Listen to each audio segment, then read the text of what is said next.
All right, welcome back, everybody, to another off-stream, offline segment. And yes, I know that you guys probably prefer the on-stream, online segments better with the chat and the being able to interact with me live and everything. And trust me, I enjoy it too. I prefer being able to do that, you know? But unfortunately, the internet situation in this rental place I've gotten here in Seattle is not ideal. It is really bad internet. I basically have a modem type thing that I can connect my computer to via Ethernet with like a hardwired connection, but that modem doesn't connect to the wall except for a power outlet. Other than that, it takes a signal from the sky, either from a satellite or from some cell tower somewhere. And there's a metal roof on this place, which means that a very weak signal is all that can get through. I barely even have signal on my phone when it comes to my data, so a hotspot isn't even an option.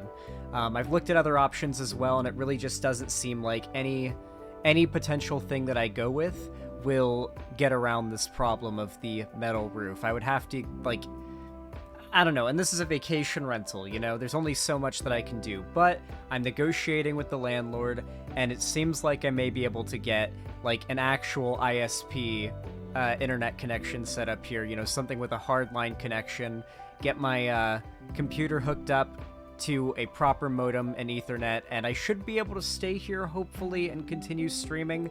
That is ideal, but worst case scenario, I'll have to move, and right now it's unclear where, so we'll see. Regardless, your viewership and your support in all forms is more appreciated now than ever, so I really do, as I mentioned before, appreciate you watching. Thank you. So yeah, with all that said, let's get into the topic in question today. So, Adin Ross is the other side of the Andrew Tate ball sniffer coin. You know, we've already talked about Sneeko, now it's time to talk about Adin Ross. You see, a clip posted by Austinox, who's Hassan Abi's editor, was posted on Twitter and now has nearly 6,000 likes. God damn, and that's in a day. That is in one single day. It's crazy that, like, Hassan is such a massive figure that his editor has a massive Twitter following. To be fair, my editor has a bigger Twitter following than me. You should follow my editor, by the way. Very, very base tweets. They have a larger Twitter following than me for a reason. So yeah, Austinox has a pretty big Twitter following, big enough to, like, actually make some waves when it comes to a meme tweet. And this one in question was about, not even a meme tweet, but more of an exposure tweet of Adin Ross. And if you don't know, Adin Ross stopped streaming on Twitch. And I don't believe he's even on YouTube anymore. He may still be, though, because YouTube isn't banning Nazis anymore, or pedophiles for that matter. So, like, yeah, it's hard to say. It's hard to say, like, if YouTube has him banned or not. I actually don't know. I don't really feel like checking. Regardless, he streams on Trainwreck's new streaming platform, Kick, and I must say, I have lost enormous amounts of respect for Trainwreck's TV ever since he came out with Kick. I used to watch his gambling content just because I don't like gambling. Like, I personally don't enjoy gambling. I don't find it fun. I don't really have a strong moral aversion to it unless someone is, like, pilfering their finances in order to fund a gambling addiction. But that's true of every addiction, I guess. What I liked about Trainwreck's gambling streams wasn't the gambling itself necessarily. It was like the like long periods of disappointment at, like, lost money, followed by insane explosions of excitement when there's finally a win made. You know, I enjoy watching that. For some reason, it entertained me for many hours on end. Regardless, lost a lot of respect for Trainwreck's after he started up Kick, and even more so after he did this whole platforming and boosting of Sneeko and Adin Ross, and of course Andrew Tate as well, I'm sure, if he wasn't in prison. So with that said, Adin Ross has blown up, and he's now, like, really big on Kick. He gets a lot of viewers there. To be fair, Kick does look like it's botting a lot of viewers, so it's, you know, you could say that maybe Adin Ross doesn't get as many viewers as it looks like he does, but regardless, judging off of his chat, it seems like it's a pretty active, active stream. Austin Ox posted this video and captioned it the following. Adin Ross called up Nick Fuentes' self-proclaimed Nazi again yesterday on Kick.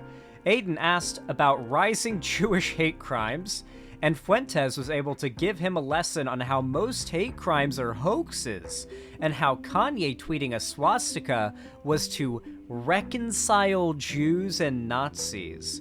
Well, thank you for spoiling the goddamn video, Austin Ox. What the fuck? Alright, let me stop the music really fast, and we'll go ahead and react to this shit. I have completely withheld myself from reacting to this video. I always react to these things completely fresh, 100% for you guys. I want my reaction to these to be completely genuine, and for any arguments that I have to make to come completely off the cuff, like improv. Because I think it's important. Well, for one, it's good practice for me when it comes to debates, because even though I haven't done a debate in a while, I do plan to do a lot of debates in the future once my living situation and my streaming situation is more settled.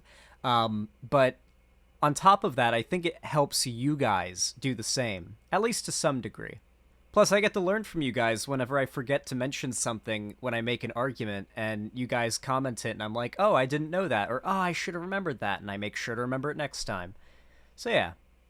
It in every way, it helps mold me into a better commentator. Let's go. Calling Nick Fuentes.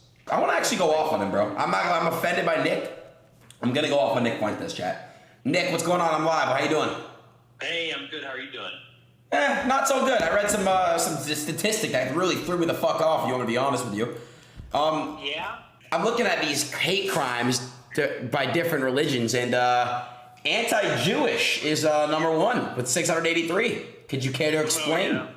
I'm going to say this right now. It is a meme that Adin Ross is calling up Nick Fuentes angrily right now. Like, he's doing a bit right now. Like, the joke is that Adin Ross knows Nick Fuentes is a Nazi, and so the joke is that when he finds out how many, like, anti-Jewish hate crimes there are, he would call up his good old Nazi friend to be like, hey, what's the deal with that, man? What's the deal with that? And it's like, that's it. They're doing it he's doing it as a bit, but the joke is a good person would take issue with being friends with a Nazi, but he's sort of doing it in this sort of incredulous way where it's like, the joke, it's over-exaggerated, you know? I don't know why I'm explaining a joke to you guys, but to be fair, lefties don't understand humor. I have to over-explain these things to a lot of you guys, otherwise it'll just completely go over your head, and you won't understand any of it. What you actually find is that, one, a lot of hate crimes are hoaxes, like Jussie Smollett. That's a famous example. You can Remember, guys, Nazis live entirely in anecdotes and like random videos on the internet and like stories that are so rare, like events that are so rare that the story of it happening ends up being known by everybody, like Jussie Smollett. They don't have any data or any like actual empirical evidence to back up anything they believe in, and they don't need it. look into, there are a lot of these hate crimes where there'll be a swastika at a Jewish cemetery or something like that, and it's a Jewish person that puts it there. You remember when Ye put the swastika on his Twitter? Yeah, what the fuck was that about, bro? So check this out. I don't think that doesn't sound like Adin Ross was genuine in his, what the fuck was that about, bro? Like, that sounded like he was pretending to be upset. And the reason why I say that, by the way, is that Adin Ross's entire chat is spamming, like, W Nick, and, like, a bunch of slurs. Like, everything else is just slurs. Pay attention to the chat, though. What he really posted was a swastika inside of a 6-point star, or the Star of David. For the point of putting the swastika inside the 6-point star, the message was about reconciliation. If you could reconcile... The message of that was, like, defamation, essentially. Like, the idea behind it was, like, I want to disgrace a symbol that is associated with the group. Like, I'm going to take a symbol that is associated with the group that genocided the other group and put it on top of that group's symbol. The point is to desecrate it. It's disrespectful. It's meant to be like an insult, a visual insult. You don't need to say any words. It's just an image, and it can be an insult. Jews and Nazis, which are like the most extreme like hatred in the society. If you could reconcile like that antagonism, you could bring the whole world together. So his whole idea was about mutual understanding, harmony, bringing people together. Republicans, Democrats, white people, black people, yeah, even Jews and Nazis. That was the point. So, damn, dude. There's a lot of little Nazis out there. Remember, guys, these kids are young, all right? These are young kids. Most of these guys aren't even old enough to get their driver's licenses. The hustle culture is I think it's kind of working its way younger and younger. I'd say right now, if you're just like, here, my algorithm's going to be a little bit less pure because, I watch a lot of like science and animal videos that have like in my shorts algorithms, so it's not going to have as much conservative cringe shit in there. However, if I open up an incognito tab, let me find YouTube Shorts. Here we go. Let me see how long it takes for me to find a weird conservative. So far, not too bad. So far, not too bad. Oh no, a Jake Paul short. Oh god. Does that count? Last time we did this on stream, which was like 4 or 5 months ago, it took 3 like swipes to find a YouTube short that was literally just Andrew Tate. I'm gonna scroll until I find Andrew Tate, because it shouldn't take me long. Like, or not Andrew Tate, but something that's like in the ballpark. Well, honestly, I scrolled for a while, and I feel like YouTube probably changed the algorithm, because I scrolled for, I would say 5 minutes maybe a little less than that, and I didn't see any weird Sigma male, like, Andrew Tate, Sneeko, Adin Ross thing playing, and I feel like this actually supports my argument that I think we're approaching the end of this era of right-wing online domination. I called it Gamergate 2, but you can call it whatever you want. I don't know. I maybe YouTube ended up changing the algorithm so it at the very least isn't directly pushing people who like just got onto YouTube or who are using a guest account at least straight to that kind of content. Because I scrolled for a while and I didn't see anything that really fell into that general ballpark. So that's good at least. I'm gonna open up my own YouTube and go to the shorts. I'm gonna find you guys some of the cringe shit that pops up in my YouTube Shorts algorithm. Oh, here's a good example. Here's a good example of this fucking shit that keeps popping up in my recommended. Okay, I need you guys to tell me what this is, all right? Because I have no idea what this channel is. It makes no fucking sense, but it's like the most bizarre, like wannabe pseudo-intellectual, trying to sound super creepy and thoughtful, but also very judgmental, so it makes you feel bad if you don't agree with it. And this is the name of the video we're about to watch. It's one of many shorts that plagues my shorts algorithm. I need to show it to you guys, because I feel like this is the kind of shit Sneeko fans are watching, okay? It's called Mr. Freeman Warns You. Think twice before escaping the Matrix. What is this shit? Why is this shit in my recommended, bro? Do you really think I don't know who you are or why it is you've come here to our disco? Or maybe you have something that we are not Why is it so aware of quiet? yet. All of these calls to make everybody free, I'm sick of it. There have been a lot of smarty pants like you before this. And even supposing that tens of thousands follow thee in the name of freedom, what will become of the billions that are too lazy to climb up off their asses for the sake of abstract values? Hey, they just want to be happy as well, right? Or don't you consider your prime demographic to be human any longer? Do you really? Yeah, so it's this very bizarre, like, I can't even tell if it's based or cringe, but the vibe that it gives off. Okay, that was a Family Guy clip. Gotta love the YouTube Shorts algorithm, right? Yeah, I like the YouTube Shorts algorithm is just so fucking cancerous. It's so goddamn cancerous. That's the kind of shit that fans of this guy are probably watching. There's more clips of Adin Ross being a dumb fuck. Let's watch. I don't know. I just didn't like that one clip. You said something that like Jews are the spawn of Satan. I don't think I said that, but I do believe that Jews are doing the work of Satan.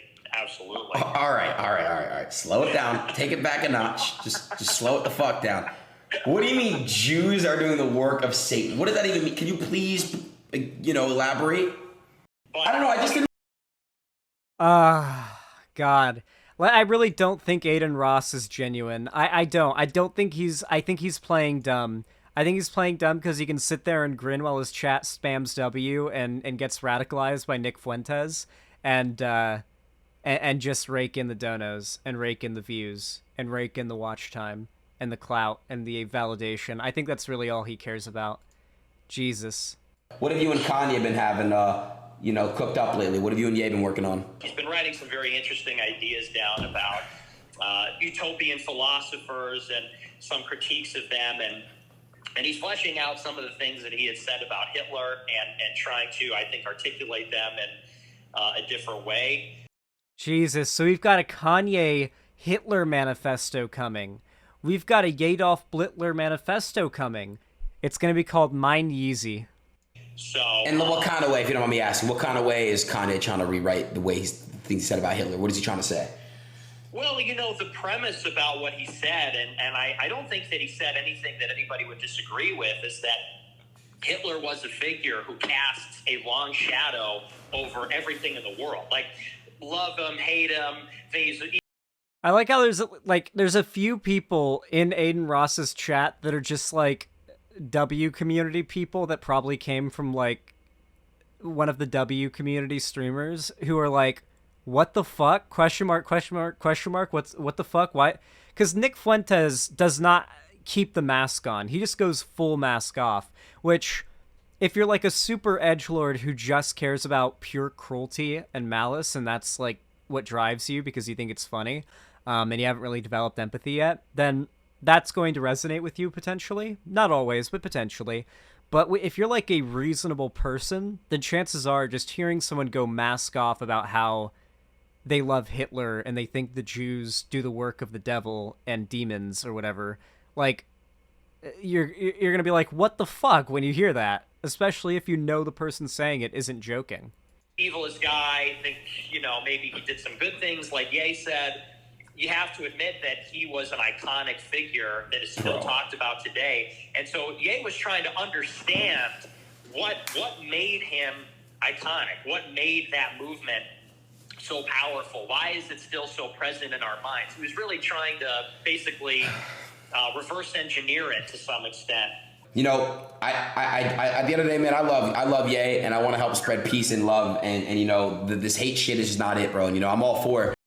I hate toxic positivity like this. This is a form of toxic positivity, by the way. It counts as toxic positivity insofar as it is someone feigning a positive outlook to try and mask, hateful rhetoric or hateful motivations, or at least hateful actions, right? Like, platforming a Nazi to talk about how they love Hitler and the Jews are evil is not the type of thing someone who cares about love and peace can do, and like, that's not, they're not living up to their morals there, at least in my opinion. That's my humble opinion, personally.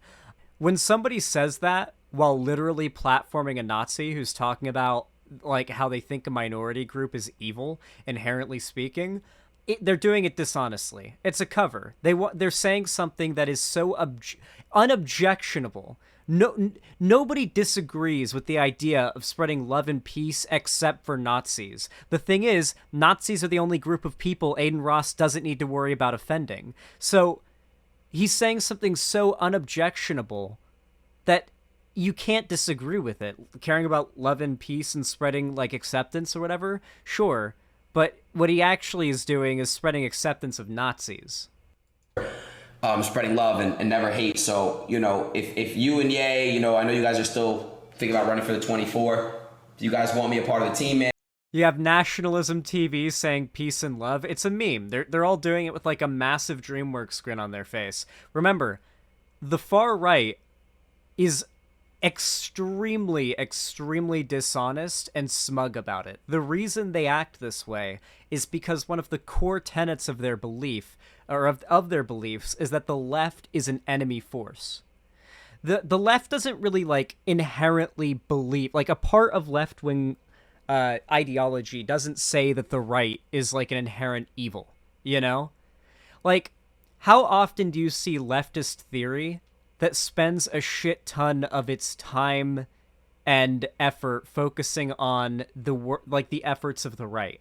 Most leftist or even liberal theory, if there's liberal theory, I guess there is, but even like liberal economic theory and leftist theory is mostly focused on its own thing, right? It's trying to explain itself. Sure, it takes some time to counteract some arguments against it from other, ideologies, but for the most part, they focus on themselves. If you look at like any type of fascist manifesto, it's all about how the left or the minority groups the left supports are the enemy and are the cause of all the problems that we face. And if we eliminated them, both the left and, the degenerate groups that they consider to need to go or whatever, then we'll be all good. Everything will be fine. It's all about other groups. It's all about the left or globalists or postmodernists or whatever group they want to use, whatever label they want to use for the same group of people every single time, They don't have anything original. A core tenet of their belief system is that the left is the enemy. And so the reason they act so glib and smug despite being so wrong is because someone being wrong and smug is very frustrating. And it sets something off inside you, It's that there's literally a character archetype that will be written in stories like that is that type of person to frustrate the audience, and that's the purpose of that character existing. Right-wing figures do this on purpose when they're engaging with lefties or making content they know the left will see. They do it because an upset lefty is a win for them. That's a virtuous act. In the same way that like giving money to a homeless man would be considered a moral, virtuous act. For a lefty, making a lefty upset and like setting them off, especially if it's about something personal, is a virtuous act for them in the same way. That they base everything around cruelty. And I can't speak for him. I'll join. But I know that you are one of the most popular creators for the youth. Nobody can debate that. What you've done is unbelievable with Kick. You're one of the biggest stars in the world. And, Ye is concerned about the youth. Like, the youth are the future. Like, he wants to get ideas from young people. So I think he's totally...